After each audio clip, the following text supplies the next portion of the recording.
Hello and welcome to January 2026 and this new season of Creative Living Diaries. I want to thank you for hanging out with me here, for being a subscriber. If you are watching this and you don't subscribe to my Substack, this is my plea that you will consider subscribing.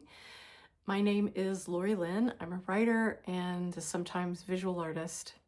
I post essays and videos like this one. And this year I have plans to expand out into the kinds of things that I post here, into fiction, poetry, and mini workshops for paid subscribers, and I'll talk about those later. I keep my Christmas decor up through Epiphany, which is tomorrow. I'm still enjoying it, but I also always get to this point with it where I start looking forward to packing the Christmas away and putting out warm things for winter, like a lot of white lights and just candles. I've been using those battery operated candles. I love them. Like when I put Christmas stuff out, I have to do a little rearranging. And so when I put the Christmas stuff away, it's this opportunity for me to rearrange again and figure out where things are going to go and what things I need to get rid of and what I want to bring in. I like that nesting quality of January. Tracy and I have been doing 13 Magical Nights, and we started on Christmas Eve. So we each wrote down 13 wishes or intentions for this year on little slips of paper. We each have a mug on the coffee table in the living room, and we folded up all our little wishes and put them in those mugs. And then each night we each take one of the wishes and we burn that wish without looking at it, send it to the universe. And then tonight we will be retrieving the final wish from each of our mugs and reading it and seeing what it is that we are each responsible for this year. I kind of stacked the odds in my favor this year with that practice,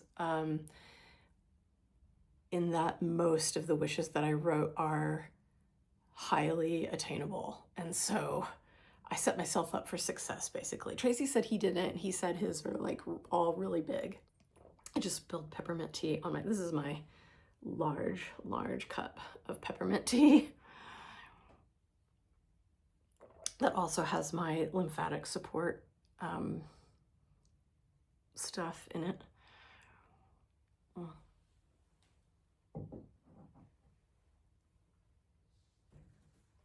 I'm trying to cut down my caffeine by having just a cup of coffee in the morning and then switching to herbal tea throughout the day. You know, it's a funny thing about creating anything and posting it online, which I've done for many years now, of blogging and social media and having a website and writing on different platforms, what have you. It's a funny thing because I enjoy making video.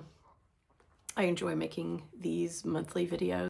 I've been thinking about what it is that I share here and how this Substack harmonizes and relates to my larger goals as a writer, my bigger intentions of a creative person in the world and what I'm doing. And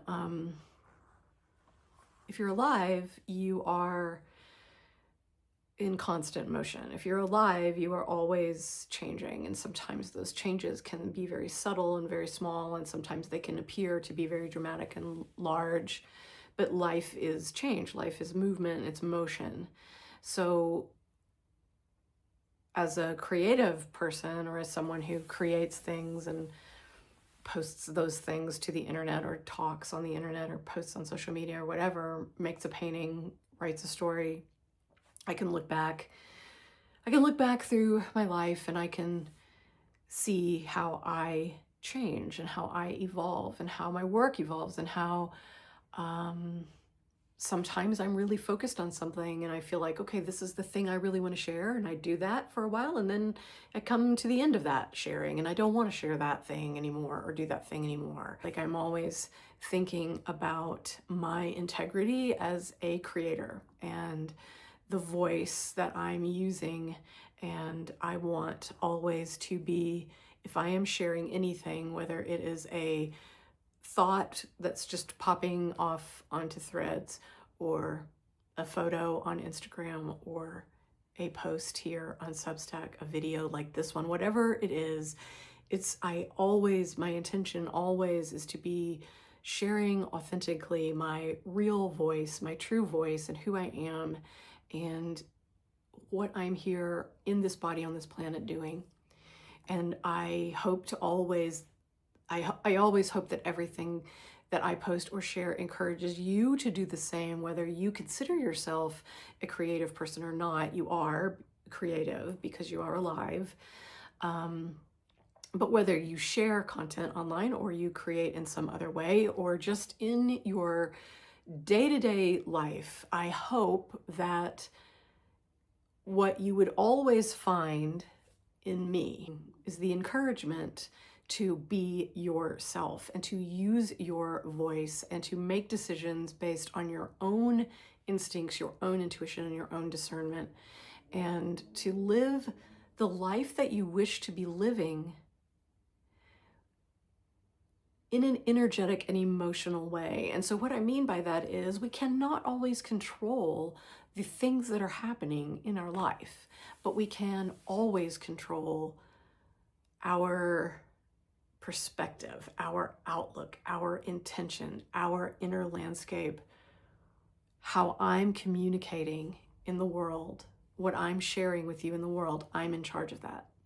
And I just want to become more and more and more seen and known and understood as my true authentic self and my true authentic voice.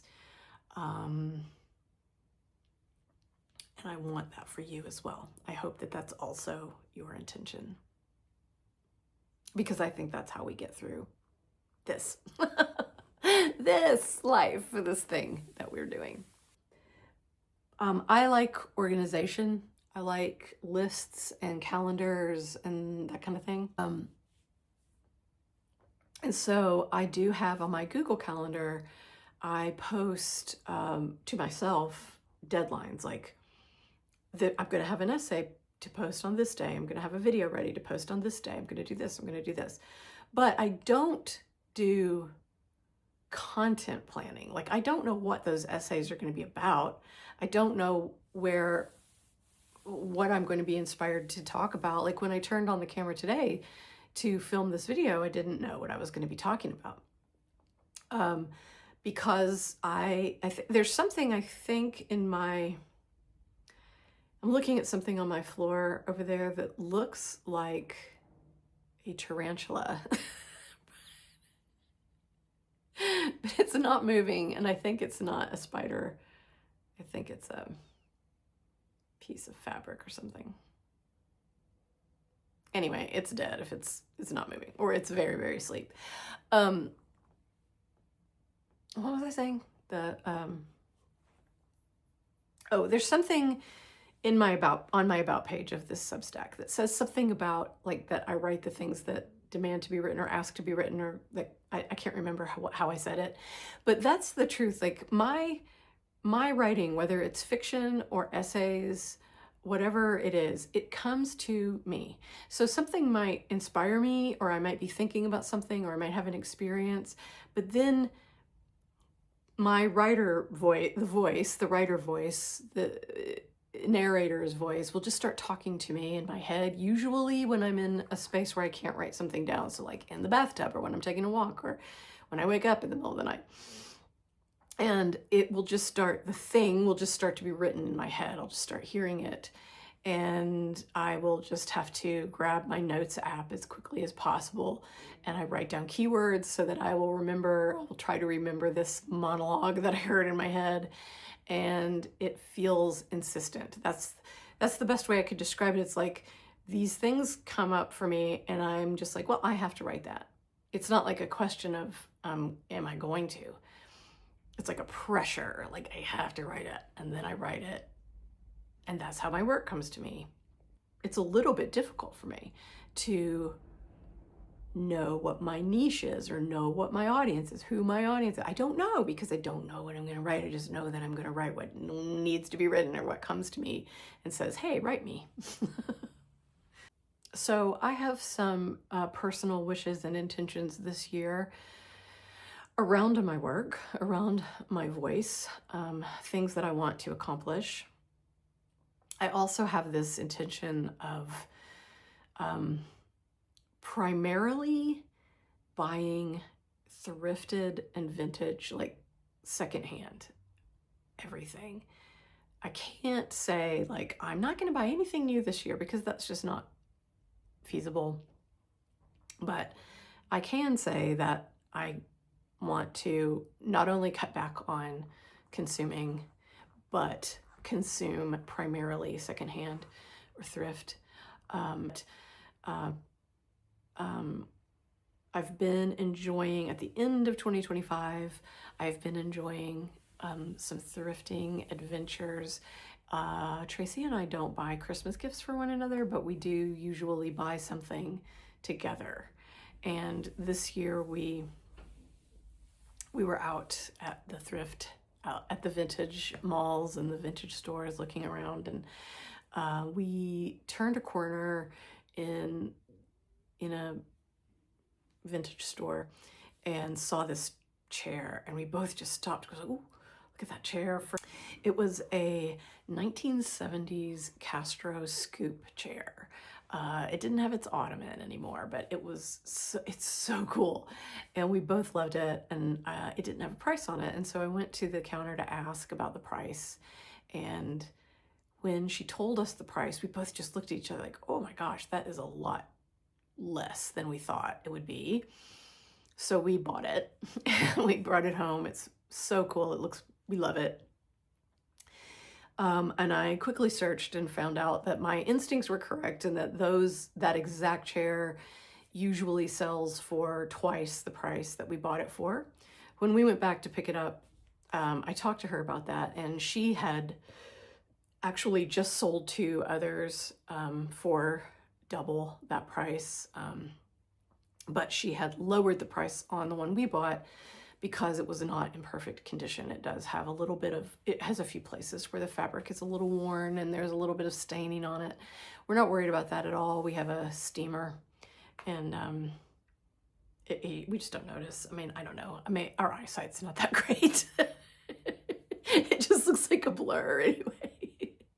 But that was very exciting and auspicious. It was very cool to find that together and bring that in to our home. And then yesterday, which was, what would that have been, January 3rd? I think time has slowed down again. I don't know if you've noticed.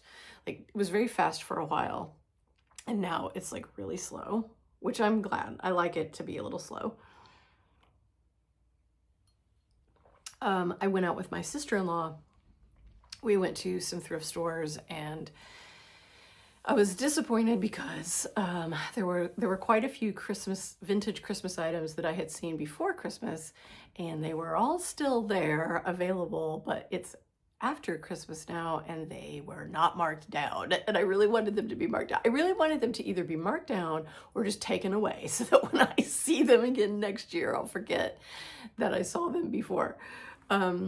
So I was a little disappointed about that, but I did find my first thrift find of 2026, and it's a really good one. I'll show you just a sec. Okay, here it is. It's an ashtray. It's an ashtray.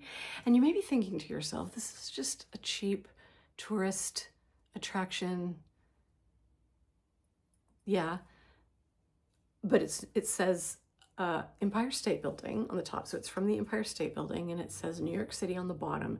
And it has these cool this little flower detail, and it features the Empire State Building, the Statue of Liberty, and the World Trade Center.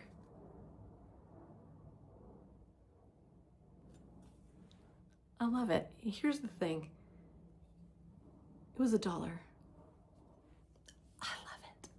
I love it. And I'm gonna put it on my coffee table. It still smells like, you can tell that it was used as an ashtray. Like there is a vague, and I'll be honest, like normally when I'm thrift shopping or vintage shopping, I don't think at all about clearing objects or, you know, is there something attached to it? Like I don't ever think about that or ever care about that. I don't believe in possessed objects or anything like that.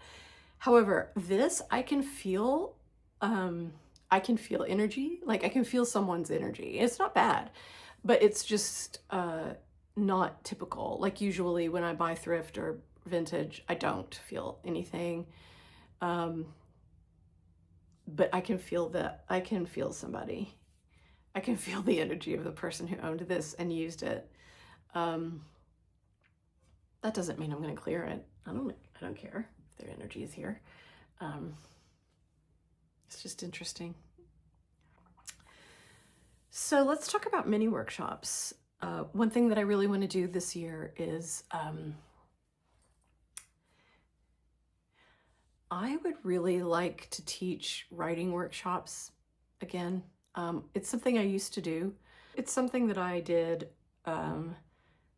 years ago. I taught fiction workshops, and lately, this past year, I have just felt sort of called back into that again. Like I just think, oh, I really like teaching writing, and I would like to do that again. And I floated that idea about here, about doing mini writing workshops here on Substack for paid subscribers, and there's been a lot of interest in that, and that's exciting. And so I am planning on some writing stuff in this year, and so I am planning on doing that. But the first mini workshop that I'm going to offer here is not a creative workshop or a writing workshop. It is about energy, grounding, centering, and preparing ourselves to meet this year, to meet these energies, to meet ourselves, to how to ground and center ourselves as we go forward. I feel like I have kind of a unique take on that, on what it even means to be grounded, or why we would want to feel grounded, if we would want to, what it means to be centered. It was really important to me to talk about these things and to develop this workshop without using the sort of old flimsy language that has ceased to have meaning. I think there are these phrases and things that we've said so often that they don't mean anything anymore. And so I really want to offer this. It's not a long involved thing, but I want to share with you some ways of thinking about your energetic self, your emotional self, ways of thinking about bolstering yourself and planting your seeds and moving through the current energies, moving through your life, approaching your life, and feeling better, just feeling better energetically. So that is going to be the first next week for paid subscribers. So if you are interested in that, then you can become a paid subscriber on Substack. The first two sessions, or the first two pieces of this, will come to you in your email, and then the third session I will do as a live event on Substack, so that we can interact. You can ask questions or have comments, and we can sort of talk about it. So that's coming up next week. That's the paid offering here for January. I'm deeply, deeply grateful to have you here as a paid subscriber, but also as a free subscriber. I'm really excited about this space and growing this space, and how I'm going to be utilizing it this year. Sometimes I look like you. I look around the room when I'm recording, and I'm like, oh, something fell off the wall over there. And that, oh God, did it? No, it didn't move. It's not a living thing. It's a piece of fabric. Anyway, may we all meet this new year, perhaps, with an openness and honesty and a gentleness, with action, but also compassion, with truth and kindness. I am going to read a poem to you. I want to bring more poetry into my life in 2026. I want to make sure that I am reading poetry every day, and I want to make sure that I'm writing poetry and sharing poetry with you. This is a poem by Naomi Shihab Nye. I don't know. Is she perhaps one of the greatest poets who's ever lived? Probably. Not that it's a competition. Burning the old year. Letters swallow themselves in seconds. Notes friends tied to the doorknob. Transparent scarlet paper. Sizzle like moth wings. Marry the air. So much of any year is flammable. Lists of vegetables, partial poems, orange swirling flame of days. So little is a stone. Where there was something and suddenly isn't, and absence shouts, celebrates, leaves a space. I began again with the smallest numbers. Quick dance, shuffle of losses and leaves. Only the things I didn't do crackle after the blazing dies. Thank you for being here with me today. Thank you for watching. Thank you for subscribing. Thank you for commenting and hearting and doing all of the things that mean so much. It really means so much. Here we go. January 2026. I will see you next week.